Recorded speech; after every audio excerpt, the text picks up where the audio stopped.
Judges, the story of faith, one book at a time.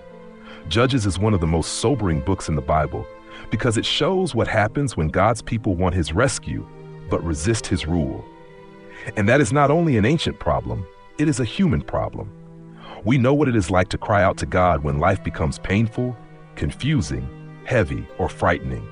We know what it is like to want relief from the pressure, rescue from the consequences, and deliverance from what is oppressing us. But Judges presses a deeper question into our hearts. Do we want God only to rescue us from what hurts, or do we want to live under his reign? That question sits at the center of the book. Again and again, Israel turns away from the Lord. Again and again, they are oppressed by surrounding peoples. Again and again, they cry out. Again and again, God raises up deliverers. But the pattern does not heal the nation because the deeper issue is not temporary oppression. The deeper issue is rejected rule. God's people were no longer grounding their lives in God's covenant, God's word, God's rule, or God's presence. They were living by what seemed right to them. And when everyone does what is right in his own eyes, life does not become free. It becomes fractured. This is the story of faith, one book at a time, and today we are walking through the book of Judges. We will see the repeated cycle of rebellion, oppression, crying out, and deliverance, but we will also see that the real issue runs deeper than the cycle itself. Israel does not merely need rescue from enemies. Israel needs to return to the rule of God. Judges comes after Joshua and before Ruth and 1 Samuel. Joshua showed us God bringing his people into the land he had promised. God had been faithful. He had carried Israel through the wilderness that brought them across the Jordan and given them the land. But Judges shows us what happened after Joshua's generation passed away. Israel was in the land, but they were not settled deeply in covenant faithfulness. They had received the inheritance, but they were not faithfully living under the rule of the God who gave it. Judges is historical narrative. It tells the story of Israel during the period between the conquest of Canaan and the rise of the monarchy. This was before Saul, before David, and before the United Kingdom of Israel. The book does not name its author. Jewish tradition has often associated Judges with Samuel, though the book itself does not tell us directly. What we can say responsibly is that Judges looks back on this period and helps Israel understand the spiritual collapse that came when God's people forgot the Lord and did what was right in their own eyes. The main figures include Othniel, Ehud, Deborah, Barak, Gideon, Jephthah, Samson, and others. These judges were not courtroom judges in the way we usually use the word. They were deliverers, leaders, and rescuers whom God raised up during times of oppression. Some show courage and faith, some are deeply flawed, some bring real deliverance, and some leave us troubled by their choices. That is part of the point. Judges does not give us a simple parade of heroes. It gives us a people in decline, leaders who cannot finally heal the nation, and a faithful God who continues to show mercy to a wayward people. To understand Judges, we need to remember where it sits in the larger story. God had called Abraham and promised land, offspring, and blessing. He had rescued Israel from slavery in Egypt. He had formed them as his covenant people at Sinai. He had carried them through the wilderness. He had brought them into the land under Joshua, but living in the land did not automatically mean living faithfully with God. That is one of the warnings Judges gives us. Israel had received the promises of God, but they still had to live as the people of God. They were called to remember the Lord, keep his covenant, reject idolatry, and reflect his rule among the nations. They were not merely another ancient people trying to survive. They were the covenant people of the living God. That makes their collapse even more serious. Genesis taught us that human beings were created in the image of God. We were made to live under God's rule, reflect his character, and represent his goodness in the world. Israel was called to live as God's covenant people in the land. Their worship, justice, mercy, holiness, family life, leadership, and obedience were supposed to reflect the God who had rescued them and made them his own. But when they ignored the covenant and did what was right in their own eyes, they stopped bearing his image faithfully. They did not become free. They became disordered. Judges also prepares us for what comes next in Israel's story. The book does not directly tell us about Israel asking for a king, but it shows why the people would become ripe for that desire. By the end of Judges, the nation is fragmented, worship is corrupted, violence spreads, tribal life is unstable, deliverers rise, but none can bring lasting peace. Israel will eventually want a king who can protect them, fight their battles, unify the nation, and give them visible strength. But Judges reminds us of the deeper truth. Israel already had the perfect king. Their problem was not that God had failed to reign well. Their problem was that they refused his rule. But before we can feel the weight of that final refrain, we need to see how the book moves from unfinished obedience to national collapse. Judges begins with unfinished obedience. After Joshua's death, the tribes of Israel continue occupying the land, but they do not fully drive out the peoples as God had commanded. Instead, they settle into compromise. The nations around them remain, and over time, Israel begins to be shaped by the very idolatry they were called to reject. Then Judges gives us one of the most important summaries of the book. Judges tells us that another generation arose after them who did not know the Lord or the work he had done for Israel. The people turned to the Baals and the gods of the surrounding nations. They abandoned the Lord, and the anger of the Lord is kindled against them. From there, the repeated cycle begins. Israel does evil in the sight of the Lord. The Lord gives them into the hands of oppressors. Israel is brought low. The people cry out. The Lord raises up a judge. The judge delivers them. The land has rest. Then the people turn away again. That cycle appears throughout the book. But Judges is not merely repeating the same lesson over and over.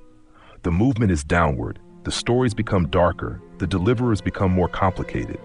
The nation becomes more unstable. Othniel brings deliverance, and the land has rest. Ehud delivers Israel from Moab through an unexpected act of courage. Deborah serves as a prophetess and judge, and Barak leads Israel into battle against Sisera. Their story shows both God's deliverance and the weakness of hesitant leadership. Gideon begins with fear and uncertainty, yet God uses him to deliver Israel from Midian. But after that deliverance, Gideon makes an ephod that becomes a snare to Israel. Jephthah's story is painful and tragic. He delivers Israel, but his rash vow and its consequences show how deeply broken Israel's world has become. Samson is perhaps the most famous judge, but his life is also one of the most troubling. He is set apart from birth, gifted with extraordinary strength and used by God against the Philistines. Yet his life is marked by impulsiveness, desire, vengeance, and compromise. God still works through him, but Samson does not give us a clean picture of faithful leadership. Then the final chapters of Judges show the nation in moral and spiritual collapse. They show religious confusion through Micah, his household shrine, and a Levite for hire. They show tribal corruption among the Danites. They show horrific violence in Gibeah, civil war among the tribes, and desperate attempts to repair what sin has shattered. The book ends with the haunting refrain that there was no king in Israel, and everyone did what was right in his own eyes. That is where Judges leaves us, not with a neat resolution, not with a stable nation, and not with a final deliverer who solves the problem. It leaves us looking at the wreckage of self-rule and feeling the need for something better. As we walk through Judges, there are several major themes we need to watch.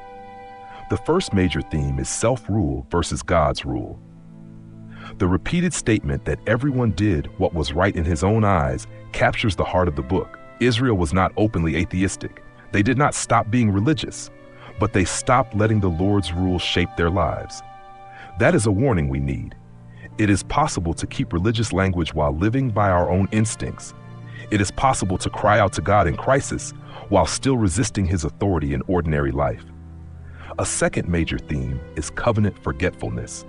Judges shows the danger of forgetting what God has done. Israel forgets the Lord who rescued them. They forget the covenant that formed them.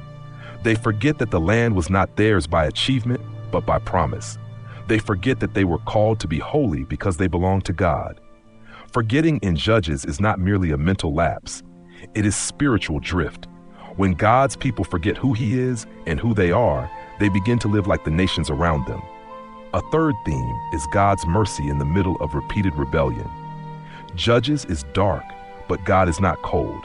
Again and again he warns, disciplines, hears, raises deliverers, and shows mercy. His mercy does not mean Israel's rebellion is harmless. His deliverance does not mean he approves of their sin. But his patience shows the tender-hearted faithfulness of the covenant God, who continues moving toward his people even when they keep wandering from him. Another theme is the weakness of temporary deliverers. The judges are real deliverers. God uses them. Through them, Israel is rescued from enemies, but they are not the final answer. Some are faithful in important ways. Some are fearful. Some are compromised. Some are tragic. None can change the heart of Israel. They may bring rest for a season, but they cannot bring lasting righteousness, lasting peace, or lasting covenant faithfulness. And finally, Judges teaches us about image bearing and identity collapse. Human beings were created to bear the image of God. God's people were meant to reflect his rule, goodness, wisdom, justice, and holiness. Israel, as God's covenant people, was called to live in a way that displayed his character among the nations. But when they did what was right in their own eyes, they reflected the disorder of their own hearts instead of the rule of their king. Self-rule does not merely break commandments, it deforms identity. When we refuse God's rule, we do not become more fully ourselves. We move away from the purpose for which we were made. The key verse for Judges comes at the very end of the book. In those days, there was no king in Israel. Everyone did what was right in his own eyes. Judges chapter 21, verse 25. This verse names the spiritual condition of the people. The issue is not simply that Israel lacked political organization. The issue is that God's people were living without submitting themselves to the rule of God. They were deciding right and wrong by their own eyes. That phrase matters. The text does not say everyone did what was obviously wicked in his own eyes. It says everyone did what was right in his own eyes. That is what makes the warning so piercing. The people were not merely choosing chaos because chaos looked attractive. They were choosing what seemed right to them apart from God. That is how self-rule often works. It does not always feel rebellious at first. It may feel practical, reasonable, instinctive, necessary, or wise. But when God's people no longer let God's word, character, and reign define what is right, disorder eventually follows. Judges chapter 21, verse 25 captures the tragedy of the book. God's people had a king. They simply refused his rule. So how does Judges point us toward King Jesus? Judges points to King Jesus by showing us the limits of temporary deliverers and the deep need for a righteous king. Israel needs rescue throughout the book. They know enough to cry out when oppression becomes unbearable. They know they need deliverance. But the deliverers God raises up are temporary. They defeat enemies, but they do not heal the heart of the people. They bring rest for a season, but they do not establish lasting peace. They rescue Israel from oppression, but they cannot rescue Israel from the deeper disorder of self-rule. That is where Judges creates a longing for more than another judge. It creates a longing for the righteous king. Jesus is not merely one more deliverer in a long line of deliverers. He is the perfect and eternal deliverer. He is the king who does not only rescue his people from danger, but calls them out of self-rule and into faithful life under the reign of God. He seeks the wandering. He heals the hurting. He hears those who cry out. He embodies the faithful love of God for a wayward people. And unlike the judges, Jesus is not morally compromised, temporary, tribal, reactive, or limited. He is the faithful king who reigns with righteousness, mercy, truth, and grace. Judges shows us people who need deliverance, and Jesus is the deliverer. Judges shows us people who need rule, and Jesus is the king. Judges shows us people who keep doing what is right in their own eyes, and Jesus calls his people to deny themselves, take up their cross, and follow him. That does not make Judges a simple collection of predictions about Jesus. We should not force every judge into an allegory, but the whole book leaves us longing for the one who can do what no temporary deliverer can do. We need more than rescue from painful circumstances. We need the king who restores us to life under God. So how should we read Judges well? We should read Judges as covenant history and theological warning, not as a collection of hero stories. That matters because Judges can be easily misunderstood. If we read it only as a book about brave individuals, we may miss the warning. Gideon, Jephthah, and Samson are not given to us as simple heroes to imitate. Their stories are more complicated than that. God uses them, But the book does not hide their weakness, fear, compromise, violence, or failure. Judges is not trying to give us a clean set of moral examples. It is showing us what happens when God's people drift from God's rule. We should also avoid reading the cycle mechanically. It is true that Judges contains a repeated cycle of sin, oppression, crying out, deliverance, and rest. That pattern helps us understand the book. But the book is not merely a flat repetition of the same events. It is a downward spiral. The people do not become more faithful as the book continues. The leadership does not become more stable. The nation does not become more whole. The ending is darker than the beginning. So when we read Judges, we should watch the movement carefully. We should notice self-rule, covenant forgetfulness, God's patience, flawed deliverers, temporary rest, and the growing longing for righteous rule. Judges should sober us, but it should not make us despair. The book tells the truth about human rebellion, but it also shows the mercy of God. The Lord does not abandon his people the moment they fail. He warns, he disciplines, he hears, he delivers. He continues to call his people back. But his mercy is not an invitation to keep wandering. It is a call to return. So what do we carry with us from Judges? Judges reminds us that self-rule still feels attractive. We may not say everyone should do what is right in his own eyes, but we often live as though our instincts, preferences, emotions, experiences, fears, and desires should have the final word. We can call it wisdom. We can call it freedom. We can call it being true to ourselves. We can call it doing what seems best. But Judges shows where life goes when God's people no longer ground themselves in God's rule. It leads to disorder, spiritual drift, fractured relationships, repeated pain, and a life where we may cry out to God when we are hurting, while still resisting him when he calls us to surrender. Judges also reminds us that we were created for more than self-expression. We were created to bear God's image. We were made to live under his rule, reflect his character, and walk in his ways. When we try to bear our own image, chaos follows. That was true for Israel, and it remains true for us. God's people were never meant to be self-directed people with religious language added on top. We were created, rescued, and called to belong to the King. That is where Judges becomes more than ancient history. It asks whether we are willing to let God define what is right. It asks whether we are willing to be corrected by his word. It asks whether we want deliverance without allegiance, or whether we will surrender to the King who gives life. Judges shows us the pain of refusing God's rule, but it also shows us the mercy of a God who keeps calling his people back. If you would like the written companion overview for this installment, including the summary, major themes, key verse, and takeaways, you can find the Facebook post on the Tuesdays with Tony page. As we sit with Judges today, maybe the question is not only whether we know how to cry out when life becomes painful, but whether we are willing to return to God's rule before the disorder grows.